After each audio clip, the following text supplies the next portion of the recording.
1914 সাল। একটি জাহাজ দক্ষিণ আটলান্টিক মহাসাগর দিয়ে তার গন্তব্যস্থলের দিকে রওনা দিয়েছে। জাহাজে আমরা ডেভিড নামের একজন ওয়েদার অফিসারকে দেখতে পাই।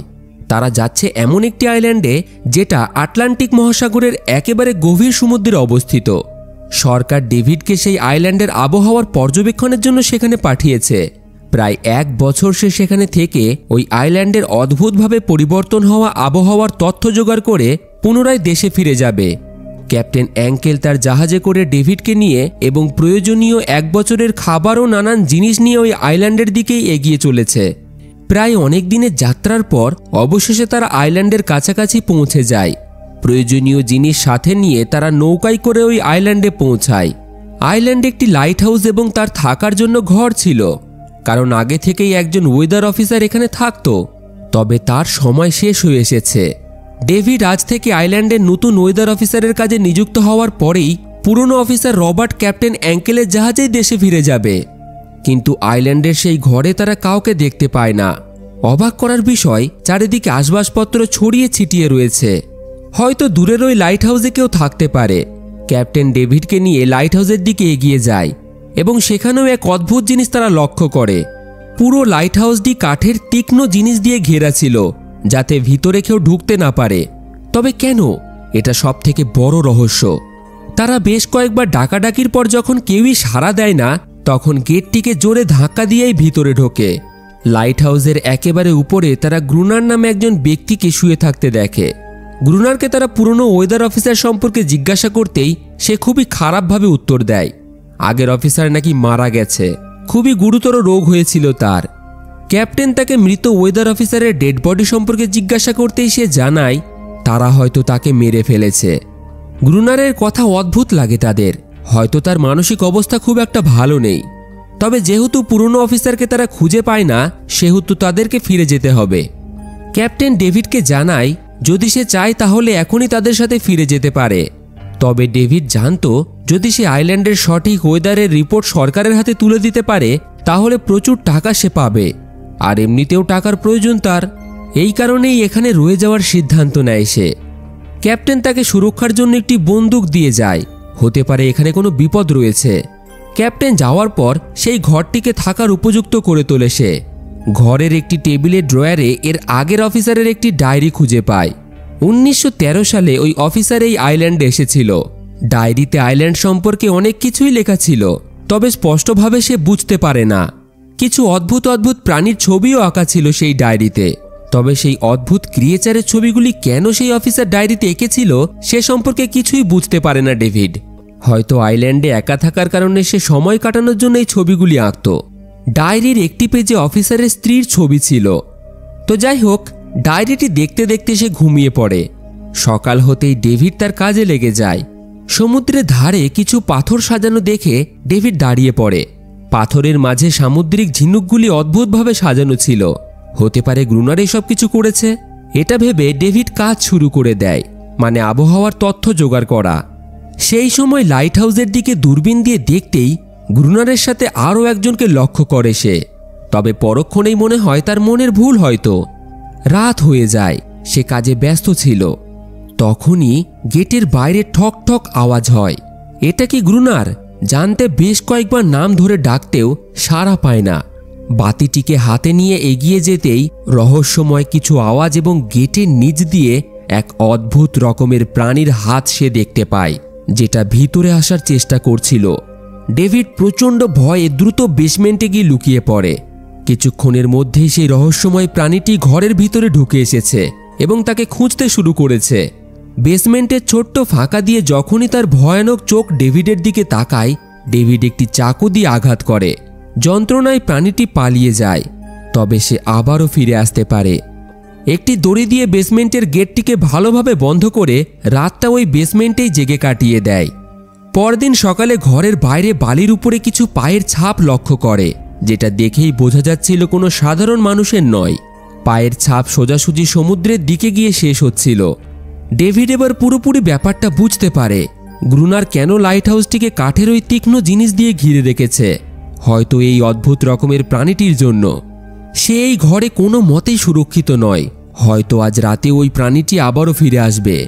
ছুটে যায় লাইট হাউসের দিকে, গ্রুনারকে গেট খুলতে বলে। সে ভিতরে আসতে চায়, তবে গ্রুনার তাকে ভিতরে ঢুকতে দেয় না এবং জানিয়ে দেয় ওই জাহাজে করেই তাকে ফিরে যাওয়ার দরকার ছিল। ডেভিড ব্যর্থ হয়ে ফিরে আসে, কিন্তু এখন তাকে তার এই ঘরটিকেই সুরক্ষিত রাখতে হবে। ঘরের প্রত্যেকটি জানালা কাঠ দিয়ে বন্ধ করে দেয়, চারিদিকে ধারালো কাঠের তীক্ষ্ণ তীর দিয়ে ঘিরে রাখে এবং গেটের বাইরে পেপার এবং পুরনো কিছু বই রেখে তার ওপর তেল ঢেলে রাখে, যাতে ওই জন্তুটি পুনরায় ফিরে আসলে তাকে ভয় দেখাতে পারে। কিন্তু ডেভিডের একটা জিনিস অজানা ছিল, সেটা আজ রাতেই সে বুঝে যাবে। ঘরের মধ্যে একটি বাক্সতে একটি বন্দুক এবং অনেক গুলি সে সৌভাগ্যবশত পেয়ে যায়, যার ফলে কিছুটা সাহস পায় সে। ধীরে ধীরে সূর্য অস্ত যেতেই রাত হয়। ডেভিড ভয়ে ভয়ে বন্দুকটি নিয়ে ঘরে বসে রয়েছে। হঠাৎই কিছু একটা আওয়াজ শুনে জানালার দিকে যেতেই তার পায়ের নিচে থেকে মাটি সরে যায়। একটা নয়, প্রচুর পরিমাণে ওই একই রকমের অদ্ভুত প্রাণী জল থেকে উঠে তার ঘরের দিকেই এগিয়ে আসছে। কিছুক্ষণের মধ্যেই তারা ঘরের গেটটিকে খোলার চেষ্টা করতে শুরু করে দিয়েছে। নিজের সুরক্ষার জন্য ডেভিড গুলি চালাতে শুরু করেছে, যা বেশ কিছু ক্রিয়েচারদের গায়ে লাগে। এতে তারা আরও উত্তেজিত হয়ে যায়, ঘরের ভিতরে ঢোকার চেষ্টা করতে থাকে। ধীরে ধীরে তাদের পরিমাণ আরও বাড়তে থাকলে ডেভিড দ্রুত বাইরে থাকা জিনিসগুলিতে আগুন ধরিয়ে দেয়। আগুনের ভয়ে কিছুক্ষণের মধ্যেই ক্রিয়েচারগুলি পুনরায় সমুদ্রে ফিরে যায়, কিন্তু সেই আগুন এখন তার ঘরে লেগে গেছে। আর যেহেতু পুরো ঘরটি কাঠের তৈরি ছিল, খুব তাড়াতাড়ি আগুন ছড়িয়ে পড়ে। কোনো রকম একটি চাদর গায়ে জড়িয়ে গেটটিকে ভেঙে বাইরে বেরিয়ে আসে সে এবং একটি পাথরের পাশে লুকিয়ে পড়ে। তার ডান হাতটি খুবই খারাপভাবে পুড়ে গেছে। ঠিক সেই সময় সৌভাগ্যবশত বৃষ্টি শুরু হয়ে গেছে, যার ফলে আগুন ধীরে ধীরে নিভতে শুরু করেছে। কিন্তু সারা রাত বৃষ্টির পরেও সকালে তার ঘরটিকে বাঁচাতে পারে না সে। পুরো ঘরই প্রায় আগুনে পুড়ে নষ্ট হয়ে গেছে। ডেভিডকে এখন বাঁচতে হলে ওই লাইট হাউসেই থাকতে হবে। সে তার রাইফেলটি তুলে নিয়ে লাইট হাউসের পাশেই পাথরের কাছে লুকিয়ে পড়ে। যখন গ্রুনার জল নেওয়ার জন্য বাইরে বেরিয়ে আসে, ডেভিড তার পিছু করে, যাতে তাকে গান পয়েন্টে নিয়ে যেভাবেই হোক লাইট হাউসে ঢুকতে পারে সে। কিন্তু হঠাৎই গ্রুনারের দিকে বন্দুক তাক করাতেই একটি ক্রিয়েচার তার ওপর আক্রমণ করে দেয়, যে গ্রুনারকে রক্ষা করছিল। ডেভিড তার দিকে বন্দুক তাক করতেই গ্রুনার তাকে বাধা দেয়, কারণ তার কথা মতো এই অদ্ভুত প্রাণীটি তার পোষ্য। ডেভিড তাকে ছেড়ে দেয়, তবে একটি শর্তে, তাকে লাইট হাউসে থাকতে দিতে হবে। তার কাছে আছে প্রচুর পরিমাণে বন্দুকের গুলি, 1 বছরের খাবার, যা তারা একসাথে খেয়ে বেঁচে থাকতে পারবে। গ্রুনার তার কথায় রাজি হয়ে যায়। এরপর দুজনেই বাকি খাবারগুলিকে সাথে নিয়ে সন্ধ্যা হওয়ার আগেই লাইট হাউসে ফিরে আসে। পরদিন সকালে ঘুমন্ত ডেভিডের হাতটিকে ওই ক্রিয়েচারটি জিভ দিয়ে চাটছিল, যার ফলে কিছুক্ষণের মধ্যেই তার হাতটি অনেকটাই ঠিক হয়ে যায়। ডেভিডের কাছে এই সব কিছুই একেবারে অবাক করার মতো ছিল, তবে যেটা সে চোখের সামনে দেখছে সেটা তো তাকে বিশ্বাস করতেই হবে। লাইট হাউসের উপরে ডেভিড দেখে গ্রুনার তাদের কাছ থেকে পাওয়া বন্দুকের গুলির হিসাব করছে এবং ওই প্রাণীটিও তার মতো করে গ্রুনারকে সাহায্য করছে। এর মানে প্রাণীটি হিংস্র নয়। ডেভিড গ্রুনারের কাছ থেকে তার সম্পর্কে আরও জানতে চায় এবং এই সকল তথ্য পুরো পৃথিবীকে জানাতে চায়, কারণ এটা অলৌকিক ব্যাপার ছিল। সমুদ্রের গভীরের এক অদ্ভুত ফিমেল ক্রিয়েচার তাদের সামনে ছিল, যেটা পুরো পৃথিবীর কাছে এই অদ্ভুত প্রাণীর আবিষ্কার তাদের দুজনকে বিখ্যাত করে তুলতে পারত। কিন্তু গ্রুনার এই সব কিছু চায় না। সে তো এই আইল্যান্ড থেকে ফিরে যেতেই চায় না। তা না হলে যে জাহাজে করে ডেভিড এখানে এসেছিল, সেই জাহাজেই সে ফিরে যেতে পারত। গ্রুনারের আপন বলতে কেউই ছিল না। তার কথা অনুযায়ী সমাজে স্বাধীনভাবে কেউ নাকি বাঁচতেই পারে না, প্রত্যেককেই নাকি অন্যজনের গুলাম বা চাকর হয়ে বাঁচতে হয়। এই কারণেই এই আইল্যান্ডেই সে ভালো ছিল। এক প্রকার এই আইল্যান্ডের রাজা সে নিজেকে মনে করত। এখানে নিজের ইচ্ছার মালিক ছিল সে। এই কারণেই গ্রুনার এই আইল্যান্ডের নানান জায়গায় লিখে রেখেছিল গ্রুনার ইজ কিং, মানে সেই রাজা। তবে সেই অদ্ভুত ফিমেল ক্রিয়েচারটি তার পোষ্য কিভাবে হয়ে উঠল? আসলে গ্রুনার একবার তার প্রাণ বাঁচায়। ভুলবশত তারই মাছ ধরার জালে সে ফেঁসে যায়। তখন এই ক্রিয়েচারটি ছোট্ট ছিল এবং সেই থেকেই গ্রুনারের কাছে সে বড় হয়েছে, তার সকল কথাই শোনে। তবে গ্রুনার ছিল খুবই রাগী প্রকৃতির মানুষ এবং প্রাণীটির সাথে খুব একটা ভালো ব্যবহার সে করত না। তার সাথে নিয়মিত শারীরিক সম্পর্ক সে বানিয়ে ফেলেছিল। একসময় এই প্রাণীটি গ্রুনারের উপর আক্রমণও করেছিল, যার উপযুক্ত সাজা সে ওই প্রাণীটিকে দেয়। এরপর থেকেই প্রাণীটির মনে হয় সে হলো গ্রুনারের চাকর। হয়তো প্রতি রাতেই সমুদ্র থেকে ওই প্রাণীগুলি উঠে আসে শুধুমাত্র একটাই কারণে, একে নিয়ে যাওয়ার জন্য। তবে তারা দিনের আলোতে আক্রমণ করতে পারে না। কিন্তু ছোট্ট থেকে এই ক্রিয়েচার গ্রুনারের কাছে থাকার কারণে সে উভচর প্রাণীতে পরিণত হয়েছে। যেমন সে জলেও বসবাস করতে পারে, দিনের আলোতেও সে বাঁচতে পারে। তো যাই হোক, ডেভিড আর এখানে থাকতে চায় না। পরবর্তী যে কোনো জাহাজকেই সিগন্যাল পাঠিয়ে এখান থেকে সে চলে যেতে চায়। তবে এটা অতটাও সহজ ছিল না। গ্রুনার জানায় এই আইল্যান্ডে নাকি কোনো জাহাজই আসে না। তবে গ্রুনারের কথায় ডেভিডের বিশ্বাসই হয় না। ডেভিডের এবার এখানে দম বন্ধ হয়ে আসছে। সে যত তাড়াতাড়ি হোক ফিরে যেতে চায়। রাত হয়ে যায়। গ্রুনার বন্দুক নিয়ে তৈরি হতে বলে তাকে। সেই ক্রিয়েচাররা যখন তখন আক্রমণ করতে পারে। লাইট হাউসের লাইটটিকে জ্বালিয়ে তারা তৈরি থাকে। কিছুক্ষণের মধ্যেই প্রচুর পরিমাণে ক্রিয়েচার সমুদ্র থেকে বাইরে বেরিয়ে আসে। তাদের লাইট হাউসের দিকে এগিয়ে আসতে থাকে। গ্রুনার তো তাদের দিকে ফায়ার করতে থাকে, কিন্তু ডেভিড একেবারেই ঘাবড়ে যায়, পিছিয়ে যায় লাইট হাউসের ভিতরের দিকে। বারবার বলার পরেও সে কেমন যেন এক জায়গায় বসে পড়ে। কিছুক্ষণের মধ্যেই ডেভিড জ্ঞানও হারায়। গ্রুনার একাই তাদের সাথে লড়াই করতে থাকে। পরদিন সকালে গ্রুনার প্রচণ্ড রেগে তাকে ঘুম থেকে তোলে। যদি সে এই লাইট হাউসে থাকতে চায় তাহলে তার কথা মতো তাকে চলতে হবে। যেমন প্রতিদিন নিয়মিত জল আনা, লাইট হাউসে নানান কাজ করা, এমনকি রাতে তার সাথে পাহারা দেওয়া। ডেভিড না চাইলেও বাধ্য হয়ে তাকে এই সব কিছুই করতে হবে। বেঁচে থাকতে হলে তাকে এই লাইট হাউসেই তো থাকতে হবে। গ্রুনারের সকল কাজ করতে সে রাজি ছিল। তবে একটা ব্যাপার তার পছন্দ হতো না, প্রতিদিন ওই ফিমেল ক্রিয়েচারের উপর নানানভাবে শারীরিক নির্যাতন করা। কিন্তু যে ব্যক্তি এই আইল্যান্ডে এত বছর একাই জীবন কাটিয়েছে তার মানসিক অবস্থা তো কিছুটা খারাপ হবেই। ঠিক একইভাবে ডেভিডও সেটাই ভাবে। হয়তো গ্রুনারের মানসিক অবস্থা খুব একটা ভালো নেই, তবে তার কথা মেনে তাকে চলতে হবে। রাতে তারা আবারও পাহারা দেওয়ার জন্য তৈরি হয়ে যায়। আবারও সেই ক্রিয়েচারগুলি জল থেকে উঠে আসে। তবে আজ ডেভিড আর ভয় পায় না, সে গুলি চালায়। কিন্তু আজ গ্রুনার আর কিছুই করে না।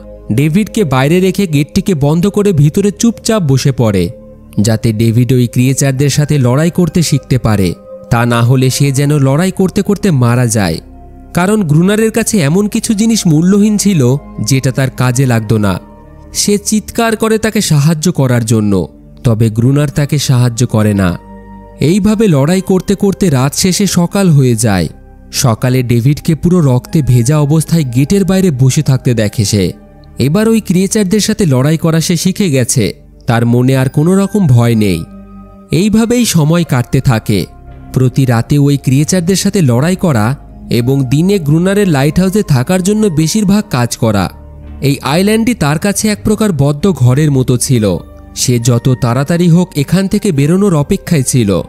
সময় কাটতে থাকে এবং ওই ফিমেল ক্রিয়েচারের সাথে ডেভিডের এক প্রকার ভালো সম্পর্ক হয়ে যায়। ডেভিডের তার ওপর খুবই মায়া হয়। পরিবারকে ছেড়ে একা থাকাটা কতটা কঠিন সে এখন বুঝতে পেরেছে। হয়তো ঠিক একই অনুভূতি হয় ওই ক্রিয়েচারের। ডেভিড তার একটা ভালো নামও দেয়, অ্যানারিয়াস। এইভাবে একসময় তারা দেখে ওই ক্রিয়েচারদের আক্রমণ ধীরে ধীরে কমতে শুরু করেছে। ডেভিডের মনে হয় হয়তো তিমি মাছের মতো তারা শীতকালে নিজেদের বাসস্থান পরিবর্তন করে। তা না হলে হয়তো তারা বুঝে গেছে তাদের সাথে লড়াই করে জেতাটা সম্ভব নয়। কিন্তু গ্রুনার তাকে জানায় একদমই নয়, তারা আবারও আক্রমণ করবে। কিন্তু এখন তারা নিজেদের বংশ বিস্তার করছে, সংখ্যা বৃদ্ধি করছে। এইভাবে আরও বেশ কিছু দিন কেটে যায়। একদিন রাতে খাবার শেষ করে গ্রুনার এবং ডেভিড সময় কাটানোর জন্য দাবা খেলা শুরু করে দেয়। কিন্তু এখানেই গ্রুনার বড়সড় ভুল করে বসে। খেলাতে তারা এতটাই ব্যস্ত হয়ে পড়েছে লাইট হাউসের লাইট জ্বালাতে ভুলে গেছে। অন্ধকারের সুযোগে ক্রিয়েচাররা আক্রমণ করে তাদের উপর। ডেভিড দেখে ওই ক্রিয়েচাররা তাদের বংশ বৃদ্ধি করেছে। সংখ্যায় তারা এত পরিমাণে ছিল বেশিক্ষণ আর দুইজনের লড়াই করতে পারে না। বন্দুকের গুলিও তাদের শেষের দিকে। কোনো রকমে তারা লাইট হাউসের একেবারে উপরে উঠে পড়ে। কিন্তু এরই মধ্যে গ্রুনারের পায়ে গুরুতর আঘাত লেগেছে। ওই ক্রিয়েচাররা সেখানে ঢোকার চেষ্টা করছে। এখান থেকে বেঁচে ফেরার কোনো রকম উপায় তারা খুঁজে পায় না। তারা হার মেনে নেয়। কিন্তু তখনই সৌভাগ্যবশত সকাল হয়ে যায়। ধীরে ধীরে সূর্যের আলো বেরোতেই সেই ক্রিয়েচাররা লাইট হাউস ছেড়ে সমুদ্রে ফিরে যায়। গ্রুনারের আঘাতটিকে অ্যানারিয়াস ঠিক করার চেষ্টা করে। তবে এতক্ষণে ডেভিড বুঝে গেছে তারা এই লড়াইয়ে ওই ক্রিয়েচারদের সাথে জিততে পারবে না। বন্দুকের গুলিও প্রায় শেষের দিকে হয়ে এসেছে। এছাড়াও বেশি দিনের খাবার আর তাদের কাছে নেই। পরদিন সৌভাগ্যবশত লাইট হাউসের বাইরে ঘুরতে ঘুরতে ডেভিড সমুদ্রে একটি জাহাজ দেখতে পায়। সে দ্রুত ভিতর থেকে একটি ফ্লেয়ার গান নিয়ে এসে জাহাজটিকে সিগন্যাল দিতে গেলেই গ্রুনার তাকে বাধা দেয়, কারণ সে চায় না ডেভিড এখান থেকে চলে যাক। সেই সময় অ্যানারিয়াস হিংস্রভাবে গ্রুনারের উপর আক্রমণ করার চেষ্টা করে। সে ডেভিডকে গ্রুনারের হাত থেকে বাঁচাতে চাইছিল। গ্রুনার কাউকেই এই আইল্যান্ড থেকে যেতে দিতে চায় না। এই আইল্যান্ডে সে রাজার মতো বসবাস করে। তার সকল হুকুম শোনার মতো একটি চাকরও রয়েছে। সে এই জীবন ছেড়ে শহরে ফিরে যেতে চায় না এবং ডেভিডকেও সে যেতে দিতে চায় না। এতদিন একা থাকলেও এখন সে কথা বলার একজন মানুষ পেয়েছে। ধীরে ধীরে জাহাজটি ডেভিডের চোখের সামনে সমুদ্রে হারিয়ে যায়। তার কিছুই করার থাকে না। এইভাবে আরও বেশ কিছুদিন কেটে যায়। গ্রুনার ডেভিড এবং অ্যানারিয়াসের সাথে খুবই খারাপ আচরণ করতে থাকে। বিশেষ করে অ্যানারিয়াসকে সে মারধর করে, যেটা ডেভিডের একেবারেই পছন্দ হতো না। একদিন ডেভিড অ্যানারিয়াসকে একটি খেলনার নৌকা উপহার হিসেবে দেয়, যেটা সে তিমির হাড় দিয়ে বানিয়েছিল। হয়তো এতে তার মন ভালো হয়ে যাবে। কিন্তু এই নৌকাটি দেখার পর অ্যানারিয়াস তাকে আইল্যান্ডের এমন এক জায়গায় নিয়ে যায় যেখানে আসলেই একটি নৌকা ছিল। গ্রুনারকে ওই নৌকা সম্পর্কে জিজ্ঞাসা করতেই সে জানায় সে তো আগে থেকেই জানে আইল্যান্ডের ওই স্থানে একটি নৌকা আছে। বেশ কয়েক মাস আগে অস্ত্র চোরাচালানকারীদের একটি জাহাজ প্রচুর পরিমাণে গোলাবারুদ নিয়ে সমুদ্রে ঝড়ের মধ্যে পড়ে আইল্যান্ডের কাছাকাছি এসে ডুবে যায়। কিছুজন ওই নৌকায় করে প্রাণ বাঁচিয়ে এই আইল্যান্ডে এসে পৌঁছেছিল, কিন্তু সকাল পর্যন্ত তারা কেউই বেঁচে ছিল না। প্রত্যেকেই ওই ক্রিয়েচারের শিকারে পরিণত হয়। এই সব কিছু শোনার পর ডেভিডের মাথায় একটি পরিকল্পনা আসে। তাদের কাছে আছে এক প্রকার ডুবুরির পোশাক। যদি তাদের মধ্যে কেউ একজন ওই পোশাক পরে সমুদ্রের ওই স্থানে ডাইভ করে, তাহলে হয়তো কিছু গোলাবারুদ বা ডায়নামাইট পেয়ে যেতে পারে তারা, যা দিয়ে ওই ক্রিয়েচারদের সাথে লড়াই করা সহজ হয়ে উঠবে। তবে গ্রুনার রাজি হয় না। সে ওই সমুদ্রে যেতে চায় না। কিন্তু ডেভিড প্রাণের ঝুঁকি নিয়েও এই কাজ করতে রাজি ছিল। কিছুদিন এইভাবে কেটে যায়। অ্যানারিয়াসের সাথে ডেভিডের এক ঘনিষ্ঠ সম্পর্ক গড়ে ওঠে। ডেভিড তাকে পছন্দ করতে শুরু করেছে, যেটা গ্রুনার আড়াল থেকে দেখে ফেলে, যার ফলে হঠাৎ একদিন তার মনে হয় সে ডেভিডকে সাহায্য করবে। তবে তার আসল উদ্দেশ্য ছিল ডেভিডের সাহায্যে ডায়নামাইটের বাক্সগুলি সমুদ্রের উপরে নিয়ে আসার পর তাকে একাই সমুদ্রের নিচে ফেলে সে চলে আসবে, যাতে ওই ক্রিয়েচাররা তাকে মেরে ফেলে। এতে সে ডায়নামাইটগুলোও পেয়ে যাবে এবং ঠিক আগের মতো অ্যানারিয়াসও তার গোলামি থেকে যাবে। পরদিন দুইজনেই সেই স্থানে পৌঁছায়। ডেভিড জলের নিচে নেমে পড়ে। জাহাজটি প্রায় নষ্ট হয়ে গেছে, তবে সৌভাগ্যবশত বেশ কিছু ডায়নামাইটের বক্স তারা পেয়ে গেছে। হঠাৎই ওই ক্রিয়েচারদের ছোট ছোট বাচ্চা তার সামনে আসাতেই সে পড়ে যায়। লোহার অত্যাধিক ভারী ডুবুরির পোশাকের কারণে পুনরায় ডেভিড দাঁড়াতে পারে না। উপরে গ্রুনারকে সিগন্যাল দেওয়াতেও সে সাহায্য করে না। গ্রুনার ভাবে হয়তো ওই ক্রিয়েচাররা তাকে মেরে ফেলেছে, কিন্তু সৌভাগ্যবশত সেখানে শুধু ওই ক্রিয়েচারদের দুটি বাচ্চাই ছিল, যারা তাদের পরিবার থেকে আলাদা হয়ে গেছিল। শেষমেশ কোনো রকম সাহায্য না পেয়ে জলের নিচে চাপ সৃষ্টি করে ডুবুরির পোশাক সেখানেই ফেলে ডেভিড উপরে উঠে আসে। সেখান থেকে পাওয়া বাক্সগুলির মধ্যে কিছু ডায়নামাইট পেয়ে যায়, যেগুলিকে তারা লাইট হাউসের চারিদিকে দুটি স্তরে বিছিয়ে দেয়, যাতে পরবর্তী ক্রিয়েচারদের আক্রমণে তারা পুরোপুরি ওই ক্রিয়েচারদের মেরে ফেলতে পারে। বেশ কয়েক মাস কেটে যায়। সেখানে বরফ পড়তে থাকে, কিন্তু আবারও ওই ক্রিয়েচাররা আক্রমণ করা বন্ধ করে দিয়েছে। লাইট হাউসের সকল কাজ করা এবং প্রতিদিনের মতো পাহারা দেওয়াই হয়েছে তাদের প্রধান কাজ। এইভাবে একদিন সকালে ডেভিড গ্রুনারকে তার বিছানায় না পেয়ে লাইট হাউসের উপরে গিয়ে দেখে গ্রুনার ঠান্ডায় জমে গেছে। তার হাতটি ডায়নামাইটের লিভারের উপরে আছে। সারা রাত সে এই কনকনে ঠান্ডায় বাইরে পাহারা দিয়েছে। ডেভিড ধীরে ধীরে হাতটিকে লিভার থেকে সরিয়ে দেয় এবং ডায়নামাইটের স্ক্রুটিকে খুলে দেয়, যাতে ভুলবশত বিস্ফোরণ না ঘটে। গ্রুনারের ধৈর্যের বাঁধ এখন ভেঙে গেছে। হয়তো অ্যানারিয়াস তাদের ডায়নামাইটের প্ল্যান ওই ক্রিয়েচারদের গিয়ে জানিয়ে দিয়েছে, যার কারণেই তারা আর আক্রমণ করছে না। গ্রুনার প্রচণ্ড রেগে অ্যানারিয়াসকে মারতে শুরু করে দেয়, তবে ডেভিড তাকে বাধা দেয়। শেষমেশ তারা দুইজনেই পরিকল্পনা বানায় লাইট হাউসের মেন গেট তারা খুলে রাখবে। ওই ক্রিয়েচাররা যখনই লাইট হাউসের একেবারে কাছাকাছি এসে পৌঁছাবে, তখনই তারা বিস্ফোরণ ঘটাবে। পরিকল্পনা মতো তারা কাজ শুরু করে দেয়। রাত হতেই মেন গেটটিকে খুলে দিয়ে তারা পাহারা দিতে থাকে। ওদিকে গ্রুনার জোর করে অ্যানারিয়াসকে দিয়ে আওয়াজ করাতে থাকে, যাতে ওই ক্রিয়েচাররা তার আওয়াজ শুনে সমুদ্র থেকে উপরে উঠে আসে। তবে অ্যানারিয়াস তার পরিবারের কোনো রকম ক্ষতি করতে চাইছিল না, কিন্তু গ্রুনারের ভয়ে তাকে করতে হয়। কিছুক্ষণের মধ্যেই তার আওয়াজে ওই ক্রিয়েচাররা সমুদ্র থেকে উঠে আসতে থাকে। নিচের মেন গেট দিয়ে ভিতরে ঢুকে তারা ডেভিডের উপর আক্রমণ করে দেয়। ডেভিডও সাহসের সাথে তাদের সাথে লড়াই করে। ক্রিয়েচারগুলি লাইট হাউসের কাছাকাছি আসতেই গ্রুনার ডায়নামাইটের লিভারে চাপ দেয়। তবে সেটা তো বিস্ফোরণ হবে না, সেটিকে তো খুলে রেখেছিল ডেভিড। সেটিকে পুনরায় জুড়তে ডেভিড ভুলে যায়। ডেভিড ছুটতে ছুটতে উপরে এসে ডায়নামাইটের তারটিকে জুড়তে শুরু করে। এদিকে ক্রিয়েচাররা লাইট হাউসের উপরে ওঠার চেষ্টা করছে, যাদেরকে একাই গ্রুনার আটকানোর চেষ্টা করছে। কানেকশন হওয়ার সাথে সাথেই ডেভিড প্রথম লেয়ারটিকে ব্লাস্ট করিয়ে দেয়, যাতে বেশ কিছু ক্রিয়েচার তো মারা যায়, তবে এখনও অনেকেই লাইট হাউসে আক্রমণ করার জন্য তৈরি ছিল, যার ফলে গ্রুনার দ্বিতীয় লেয়ারটিতেও বিস্ফোরণ ঘটায়। এই ভয়ানক বিস্ফোরণে তারা দুইজনেই সেন্সলেস হয়ে পড়েছে। পরদিন সকালে যখন তাদের জ্ঞান ফেরে, অ্যানারিয়াস সেখানে ছিল না। চারিদিকে মৃত ওই ক্রিয়েচাররা ছড়িয়ে ছিটিয়েছিল। যারা গুরুতর আহত ছিল, গ্রুনার তাদের প্রত্যেককেই হত্যা করছিল। তাদের মধ্যে একজনের গলায় ডেভিড নেকলেস দেখতে পায়। ডেভিড বুঝতে পারে তারা কত বড় ভুল করে ফেলেছে। তারা এতদিন যে ক্রিয়েচারগুলিকে নরখাদক এবং হিংস্র মনে করেছে, তারা কথা বলতে না পারলেও তারা মানুষের মতোই সিভিলাইজড। হয়তো কোনো কারণে তারা লাইট হাউসে আক্রমণ করত, কিন্তু গ্রুনারের এইসব কথায় যায় আসে না। সে তো এই আইল্যান্ডের কিং, তার কথা সবাইকেই মানতে হবে। এরপর থেকে ওই ক্রিয়েচারদের আক্রমণ কমে যায়, তবে প্রতিদিনই কেমন যেন সমুদ্র থেকে কান্নার আওয়াজ শোনা যেতে থাকে। ডেভিড বুঝতে পারে না জেনে তারা কত পরিবারের ক্ষতি করে ফেলেছে, কত বাচ্চারাই তাদের ফ্যামিলিকে হারিয়ে ফেলেছে শুধুমাত্র তাদের ভুলের জন্য। পরদিন ডেভিড সমুদ্রে ওই ক্রিয়েচারদের কিছু বাচ্চা দেখতে পায়, যারা প্রত্যেকেই তাদের পরিবারকে হারিয়েছে। সে পাথর দিয়ে ঠিক একই রকমের সার্কেল বানিয়ে তার মাঝে সেই খেলনা নৌকাটিকে রেখে দেয়, যাতে সেটিকে দেখে অ্যানারিয়াস আবারও ফিরে আসে। তবে এইভাবে অপেক্ষা করার পরেও অ্যানারিয়াস আর ফিরে আসে না। একদিন সকালে ডেভিড গ্রুনারকে মদ্যপ অবস্থায় পড়ে থাকতে দেখে। গ্রুনারের আশেপাশে তার অনেক পুরনো কিছু জিনিস ছিল। সেখানে একটি পুরনো ফটো ছিল, যেটা দেখে ডেভিড অবাক হয়ে যায়। যে মেয়েটির ফটোটি সে প্রথম দিন ডায়েরির মধ্যে দেখেছিল, সেটা আর কেউ নয়, গ্রুনারের স্ত্রী ছিল। এবং গ্রুনারই হলো সেই ওয়েদার অফিসার, যে প্রায় 1 বছর আগে এই আইল্যান্ডে এসেছিল। তার আসল নাম হলো রবার্ট।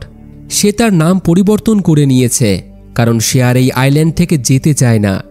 এটা দেখার পর সেও এই আইল্যান্ড থেকে বেরোনোর আশা ছেড়ে দেয়।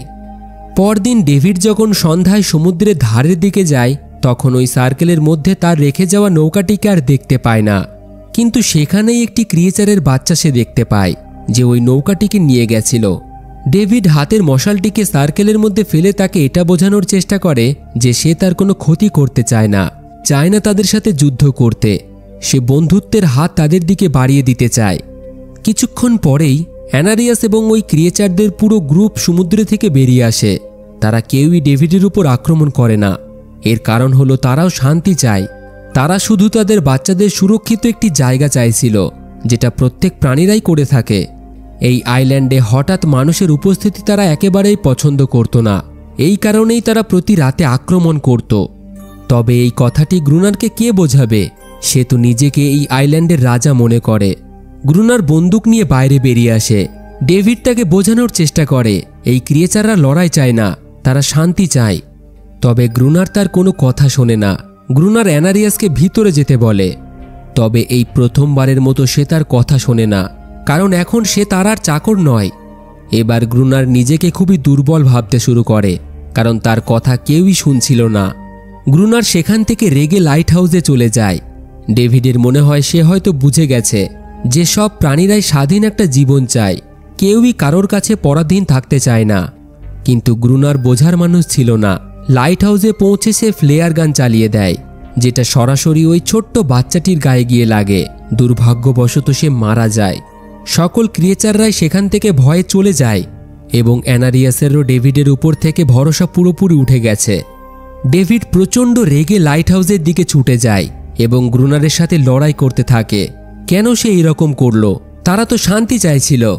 কিন্তু গ্রুনার এতটাই হিংস্র হয়ে ওঠে, সে ডেভিডেরই হত্যা করার জন্য উঠে পড়ে লাগে। হাতে কুড়ুল নিয়ে তাকে মারতে গেলেই ডেভিড তার আসল নাম ধরে ডাকে এটা শুনেই সে থেমে যায়। আসলে রবার্ট এই রকম মানুষ ছিল না। এই আইল্যান্ডে এসে তার মানসিক অবস্থা অনেকটাই খারাপ হয়ে গেছে। একাকিত্ব, স্ত্রীর মৃত্যু এবং বিষণ্ণতা তাকে এই রকম মানুষে পরিণত করেছে। আসলে সে তো খুনি নয়, সে একজন ভালো মানুষ ছিল। ওই ক্রিয়েচারগুলি কোনোদিনই লড়াই চায়নি, তারা তো শান্তি চেয়েছে। নিজেকে ক্ষমতাশালী দেখানোর জন্যই গ্রুনার তাদের হত্যা করেছে। গ্রুনার এবার তার নিজের ভুল বুঝতে পারে, যার ফলে নিজে থেকেই গ্রুনার ওই ক্রিয়েচারদের কাছে আত্মসমর্পণ করে দেয়। ক্রিয়েচাররা কিছুক্ষণের মধ্যেই তার হত্যা করে দেয়। ডেভিড নিজেকে লাইট হাউসে বন্ধ করে রাখে। এইভাবেই সময় কাটতে থাকে। 1 বছর শেষে গভর্নমেন্ট অফিসার নতুন ওয়েদার অফিসারকে নিয়ে আইল্যান্ডে এসে পৌঁছায়। ডেভিডকে এখান থেকে নিয়ে যাওয়ার পর ওই অফিসার এখানকার ওয়েদার পর্যবেক্ষণ করবে। এখানে অফিসার ডেভিডকে গ্রুনার ভাবছিল, কিন্তু ডেভিডও তাদের ভুল সংশোধন করে না। সে কোনো রকম কথা না বলেই ব্যালকনিতে গিয়ে দাঁড়ায়, কারণ এখন সেও আর এই আইল্যান্ডকে ছেড়ে যেতে চায় না, ঠিক গ্রুনারের মতো। এদিকে অ্যানারিয়াসও তার পরিবার নিয়ে খুবই খুশি ছিল। তাদের এখন গ্রুনারের মতো কোনো মানুষের ভয় ছিল না। তারা এখন সেই আইল্যান্ডে এবং সমুদ্রে স্বাধীনভাবে ঘোরাফেরা করতে পারত। মুভিতে একটা জিনিস পরিষ্কার বোঝানো হয়েছে, মানুষ কিভাবে নিজের আধিপত্য এবং ক্ষমতাকে প্রমাণ করানোর জন্য সমাজের দুর্বল প্রাণী বা জীবের উপর অত্যাচার করে থাকে, যেটা অন্যায়। তাই এই অন্যায়ের বিরুদ্ধে আমাদের প্রত্যেককে প্রতিবাদ করা উচিত। তো যাই হোক, মুভিটা এখানেই শেষ হয়ে যায়। তো বন্ধুরা, আজকের এই মুভির কাহিনী আপনাদের কেমন লাগলো কমেন্টে অবশ্যই আপনাদের মতামত জানাবেন। ভিডিওটি ভালো লাগলে একটি লাইক এবং বন্ধুদের সাথে শেয়ার করে দেবেন। আর এই রকমই মুভি যদি আপনারা পছন্দ করে থাকেন তাহলে আমাদের চ্যানেলের সাথে জুড়ে থাকুন, চ্যানেলটিকে সাবস্ক্রাইব করে রাখতে পারেন। ধন্যবাদ।